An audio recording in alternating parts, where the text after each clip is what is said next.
করবই করবো ইনশাআল্লাহ।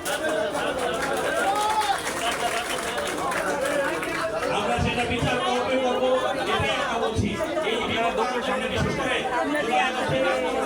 আমাদের এই উত্তরাতে যে আন্দোলন হয়েছে, সেই আন্দোলনে যারা আত্মহত্যা দিয়েছে সকলের কামনা করছি।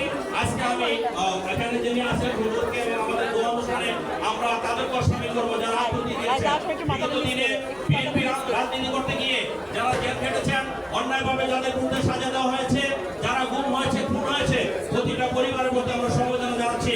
সামনে ঈদ, হয়তো ঈদের দিনে অনেকের বাড়িতে শোকের ছায়া থাকবে, আমরা সেই শোককে শক্তিতে রূপান্তরিত করে ইনশাআল্লাহ আগামী দিনে রাষ্ট্রপতি খালেদা নেতৃত্বে, তারেক রহমানের নেতৃত্বে বাংলাদেশে একটি নতুন সমাজের উদ্ভব করব। এই বক্তব্য রেখে সকলকে আগামী দিনে আমাদের নেতৃত্বে দেশ করার কাজে অংশগ্রহণ করার আহ্বান জানিয়ে আমি আমার বক্তব্য শেষ করছি। আল্লাহ হাফেজ। বাংলাদেশ জিন্দাবাদ, জাতীয় দল জিন্দাবাদ, শহীদ রাষ্ট্রপতি জিয়া রহমান হোক, তারুণের অহংকার তারেক রহমান জিন্দাবাদ। সকলকে ধন্যবাদ।